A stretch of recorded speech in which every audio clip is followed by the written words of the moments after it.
দশম শ্রেণীর আরও একটি নতুন ভিডিওতে তোমাদের সবাইকে স্বাগত। এর আগের ভিডিওতে আমরা আলোচনা করেছি মেন্ডেলের এক সংকর জনন পরীক্ষা চেকার বোর্ড সহ। আজকে আমরা আলোচনা করব মেন্ডেলের দ্বিসংকর জননের পরীক্ষাটা চেকার বোর্ড সহ। তো প্রথমে আমাদের জানতে হবে দ্বিসংকর জনন কাকে বলে। দেখো, যখন আমরা দুজোড়া বিপরীতধর্মী চারিত্রিক বৈশিষ্ট্য নিয়ে একই প্রজাতির দুটো জীবের মধ্যে সংকরায়ন করাবো, তখন সেটাকে বলা হয় দ্বিসংকর জনন পরীক্ষা।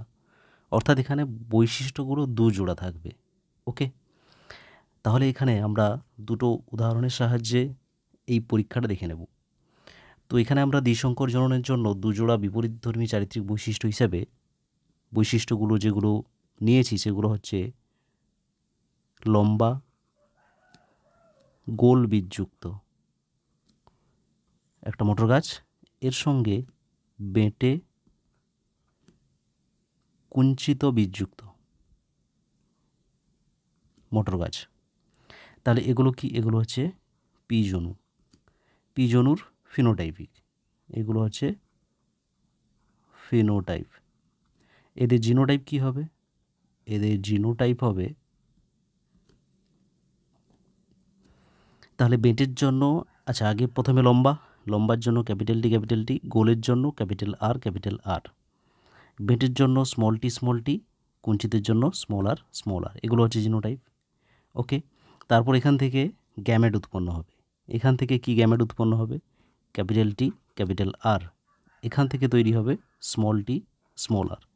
গ্যামেটগুলো কিভাবে উৎপন্ন হয় এর ডিটেলস ভিডিও আছে, তার আগের ভিডিওতে আলোচনা করেছি, দেখে নিতে পারো।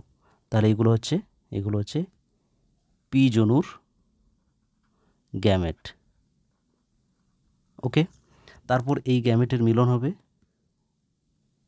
গ্যামেটের মিলনকে বলা হয় নিষেক। ওকে, আর এখানে যে আমরা সংকরায়নটা করছি এটাকে কি বলা হয়? এটাকে বলা হয় ইতর পরাগ যোগ। ইতর পরাগ যোগ। ওকে, তাহলে এখান থেকে যে অপত্যটা তৈরি হবে তার জিনোটাইপ কি হবে? Capital T, capital R, small R. Okay, এটা কি? এটা হচ্ছে F1 জনুর জিনোটাইপ। ওকে, আর F1 জনুর ফিনোটাইপ কি হবে? অর্থাৎ যেটা আমরা বাহ্যিক দিক থেকে দেখতে পাবো সেটা হবে লম্বা এবং গোল। ক্যাপিটাল টি আছে মানে লম্বা হবে, আর ক্যাপিটাল আর আছে মানে গোল হবে। ওকে, তো এরপরে এই F1 জনুর সংকরায়ন হবে আবার। তাহলে F1 জনুতে কী কী পেয়েছি আমরা? Capital T, capital R, small R. এর সঙ্গে সংকরায়ন হবে। কি সংকরায়ন হবে এখানে? এখানে হবে স্বপরাগ যোগ। এখানে হবে স্বপরাগ যোগ।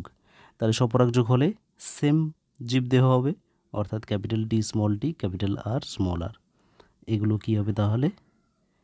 F1 জনুর সংকরায়ন। ওকে, এরপরে এখান থেকে গ্যামেট কি উৎপন্ন হবে? কত ধরনের গ্যামেট উৎপন্ন হবে সবগুলো এর আগের ভিডিওতে অবশ্যই আগে থেকে বুঝে নিয়েছো।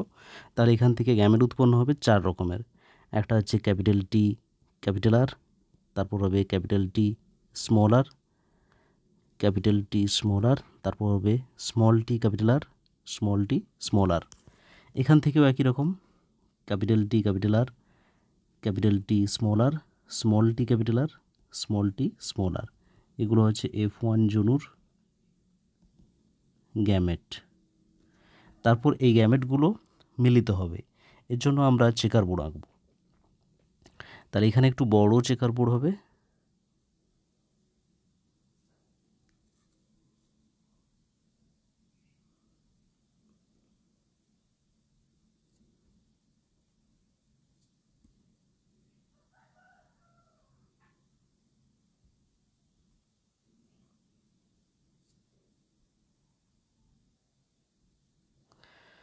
প্রথমের দিকে উপরে একটা দাগ টানতে হবে, বাম দিকে একটা দাগ টানতে হবে। তারপরে এখানে কটা করে গ্যামেট উৎপন্ন হয়েছে? 4টা। তার মানে এখানে আমরা 4টা ঘর করব। তাহলে এখানে হচ্ছে 1, 2, 3, 4। এখানেও একই রকম 2 3 4 আর এখানে এখানে আমরা দুটো ভাগে ভাগ করব, একটাতে মেলের সাইন আর একটাতে ফিমেলের সাইন দিলাম। ওকে, এবার যে গ্যামেটগুলো উৎপন্ন হয়েছে সেই গ্যামেটগুলো লিখব। প্রথমে আমাদের যেভাবে গ্যামেটগুলো আছে ক্যাপিটাল দিক দিয়ে লিখতে হবে, তাহলে হচ্ছে ক্যাপিটাল টি ক্যাপিটাল আর, তারপর capital T small R, small T capital R, small T small R, এভাবে কিন্তু লিখতে হবে পরপর। এখানেও একই রকম capital T capital R, capital T small R, small T capital R, তারপর হচ্ছে স্মল টি স্মল আর। এবারে আমরা ঘরগুলো ফিল আপ করবো, যেরকমভাবে এক সংখ্যার জননায় ফিল আপ করেছি এখানেও সেই একই রকমভাবে ফিল আপ করবো। এই ঘরটা ফিল আপ করার জন্য আমরা উপরে আর বাম দিকে কে কে আছে দেখে নেব। ঠিক আছে, তাহলে এখানে কি কি হবে? এখানে হচ্ছে capital T capital T capital R capital R, এটা হবে capital T capital T capital R small R, এটা হবে capital T small T capital R capital R, এটা হবে capital T small T capital R small R, এখানে হবে capital T capital T capital R small R, এখানে হবে capital T capital T small R small R, এখানে হবে capital T small T capital R small R, এখানে হবে capital T small T small R small R.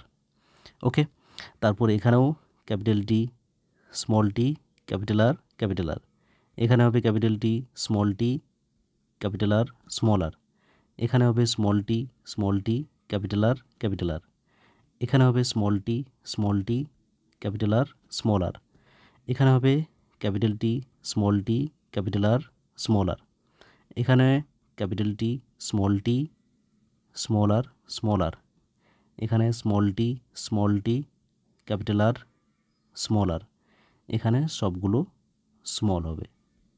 ওকে, এইভাবে আমরা জিনোটাইপগুলো পেয়ে গেলাম। এরপরে আমাদের লিখতে হবে ফিনোটাইপ কী হবে। তাহলে ক্যাপিটাল টি থাকলে লম্বা আর ক্যাপিটাল আর থাকলে গোল হবে। তাহলে এটা কি হবে? প্রথমে লম্বা গোল, তাহলে এখানে লম্বা গোল। তারপরেরটা ক্যাপিটাল টি আছে মানে লম্বা, ক্যাপিটাল আর আছে মানে গোল, ক্যাপিটাল টি আছে মানে লম্বা, ক্যাপিটাল আর আছে মানে গোল, ক্যাপিটাল টি আছে মানে লম্বা, ক্যাপিটাল আর আছে মানে গোল। ওকে, এখানে ক্যাপিটাল টি আছে মানে লম্বা, ক্যাপিটাল আর আছে মানে গোল, ক্যাপিটাল টি আছে মানে লম্বা, ক্যাপিটাল আর নেই, তাহলে এটা হবে কুঞ্চিত। ওকে, তারপরে ক্যাপিটাল টি আছে মানে লম্বা, ক্যাপিটাল আর আছে মানে গোল, তারপরে ক্যাপিটাল টি আছে মানে লম্বা, ক্যাপিটাল আর নেই, তার মানে হবে কুঞ্চিত। Next capital T capital R আছে মানে, তাহলে এটা হবে লম্বা আর গোল। তারপর এখানে কি আছে? এটাও হবে ক্যাপিটাল টি আছে, তাহলে লম্বা আর হচ্ছে গোল। এখানে ক্যাপিটাল টি নেই, তার মানে এটা হবে বেঁটে আর ক্যাপিটাল আর আছে মানে গোল। এখানেও ক্যাপিটাল টি নেই, তার মানে হবে এটা বেঁটে, ক্যাপিটাল আর আছে মানে গোল। তারপরে ক্যাপিটাল টি ক্যাপিটাল আর আছে মানে লম্বা এবং গোল, এটা হচ্ছে লম্বা আর কুঞ্চিত। তারপরে বেঁটে গোল, তারপরে বেঁটে কুঞ্চিত। ওকে, তো এইভাবে আমাদের এগুলো ফিল আপ করতে হবে। আর এখানে আমরা কী লিখব? এটা হচ্ছে F2 জনু, F2 জনুর জিনোটাইপ আর ফিনোটাইপ। ওকে, নেক্সট হচ্ছে আমাদের জিনোটাইপিক আর ফিনোটাইপিক অনুপাত বের করতে হবে। এটা হয়ে গেলেও আমাদের চেকার বোর্ড। এবার জিনোটাইপিক আর ফিনোটাইপিক অনুপাত। তাহলে এখানে আমরা প্রথমে জিনোটাইপিক অনুপাত বের করব। জিনোটাইপিক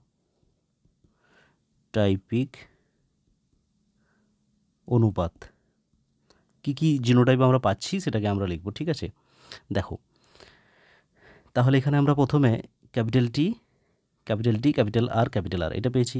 তাহলে ক্যাপিটাল টি ক্যাপিটাল আর অনুপাত চিহ্ন দেব। তারপরে কি পেয়েছি? Capital T capital R small R, capital T capital R small R এটা পেয়েছি। নেক্সট কী পেয়েছি, capital T small T capital R capital R, capital T small T capital R capital R. তারপরে কি পেয়েছি, capital small capital small, capital small capital small. Okay, তারপরে দেখো capital T capital R small R, এটা কিন্তু এর আগে লিখে নিয়েছি, এখানে এটা লেখা হয়ে গেছে আমাদের, তাহলে এটা আর লিখবো না। তারপরে এটা নতুন, এর আগে কিন্তু এটা লেখা হয়নি, তাহলে এটা কি হবে, capital T small R. Next এটাও লেখা হয়ে গেছে, এটা লেখা হয়নি, তার মানে এটা হচ্ছে capital T small R. Next capital T small T capital R, এটা কিন্তু আমরা লিখে নিয়েছি, এখানে আছে। ওকে, তারপরে এটাও লিখে নিয়েছি, এই যে এখানে আছে capital T small T capital R, এটা কিন্তু এর আগে লেখা হয়নি, স্মল টি ক্যাপিটাল আর। এরপরে এটা দেখো capital small T capital R small R, এটা কিন্তু লেখা হয়নি এর আগে। ওকে, তাহলে এখানে আমরা লিখব small T capital R small R. Okay, small T capital R small R. তারপরে এটা কিন্তু আমাদের লেখা হয়ে গেছে। আর তারপরে এটা ক্যাপিটাল টি স্মল টি, একটা ক্যাপিটাল বাকিগুলো স্মল, এর আগে লেখা হয়েছে, এখানে লেখা হয়েছে। তারপরে এটা small T capital R small R, এটাও লেখা হয়ে গেছে, আর একটা বাকি আছে এইটা, তাহলে স্মল টি স্মল আর। তাহলে কতগুলো পেয়েছি আমরা, 1 2 3 4 5 6 7 8 9 রকমের জিনোটাইপ পাওয়া যাবে। এবার কোনটার অনুপাত কত হবে, তাহলে দেখো প্রথমে কি আছে, ক্যাপিটাল টি ক্যাপিটাল আর, এটা একটা জায়গাতেই আছে, তাহলে এখানে হবে 1:2। তারপরেরটা দেখো যে জিনোটাইপটা, এটা হচ্ছে এখানে আছে আর এখানে আছে, দুটো একই রকম, আর কিন্তু কোথাও নেই, তাহলে এটা হবে 2। নেক্সট যে জিনোটাইপটা সেটা কোথায় আছে, এখানে আছে আর এখানে আছে, এটাও কিন্তু দুটো আছে, তাহলে 2। তারপরে যে জিনোটাইপটা সেটা কোথায় আছে, এখানে আছে দুটো, 3টা 4টা, ভালো করে লক্ষ্য করো একই রকম আছে, তাহলে এটা হচ্ছে 4। তারপরে অনুপাতটা, তাহলে এখানে আমাদের এত দূর পর্যন্ত হয়ে গেছে, তারপরে এখান থেকে যাব, ওকে, মানে এখান থেকে যাব, এখানে এটা হয়ে গেছে আমাদের লেখা, তার মানে এটা লিখতে বাকি আছে, তাহলে এটা লিখব, এটা হচ্ছে একটাই আছে, এখানেই আছে, আর কোথাও নেই, তাহলে এটা হচ্ছে 1। আচ্ছা, তারপরে এটা এর আগে লিখে নিয়েছি, তারপরে এটা আমরা লিখব, এটা কত হবে, এটা হচ্ছে দেখো এখানে আছে, এর সঙ্গে সঙ্গে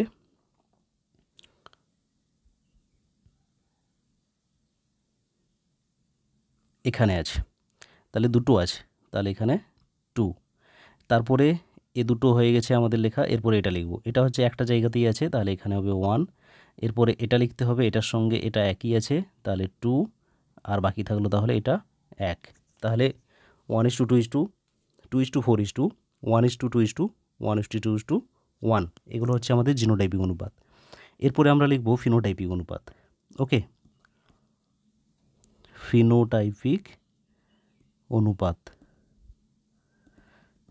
অনুপাত আমরা কি পেয়েছি দেখো, লম্বা গোল পেয়েছি, তাহলে এখানে আমরা লিখব লম্বা গোল অনুপাত।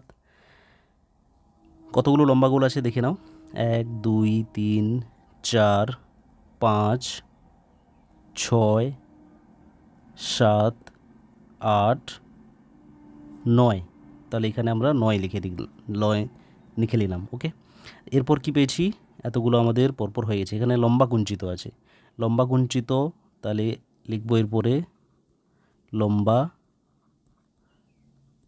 কুঞ্চিত। লম্বা কুঞ্চিত কতগুলো আছে, একটা তো হচ্ছে এখানে, আর কোথায় আছে, এখানে দুটো, 3টা, আর নেই। ওকে, তাহলে 9:3:2। এরপর কি বাকি থাকলো, এগুলো সবগুলো হয়ে গেছে, এখানেও সবগুলো হয়ে গেছে, এখানে এতটা হয়েছে। এরপর আছে বেঁটে গোল, তাহলে এখানে আমরা লিখব বেঁটে গোল। বেঁটে গোল কতগুলো আছে দেখো, তাহলে এখানে একটা আছে, এখানে একটা, দুটো, আর এখানে একটা, 3টা আছে, তাহলে এখানেও 3। আর কি আছে, বেঁটে কুঞ্চিত, তাহলে এখানে হবে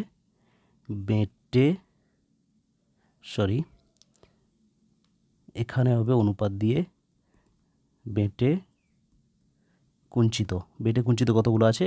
1। তাহলে আমাদের জিনোটাইপিক অনুপাত হচ্ছে 1:2:2, 2:4:2, 1:2:2, 1:2:1, আর ফিনোটাইপিক অনুপাত 9:3:3:1। ওকে, তো এভাবে কিন্তু তোমাদের দ্বিসংকর জননের চেকার বোর্ড সহ জিনোটাইপিক এবং ফিনোটাইপিক অনুপাত বের করতে হবে। এরপর এখান থেকে কি সিদ্ধান্তে এসেছেন মেন্ডেল? এখান থেকে তিনি স্বাধীন বিন্যাসের সূত্রে উপনীত হয়েছেন। ওকে, তো এই বিন্যাসের সূত্র বা স্বাধীন বিন্যাসের সূত্র এগুলো কিন্তু আমরা পরের ভিডিওতে আলোচনা করব। ওকে।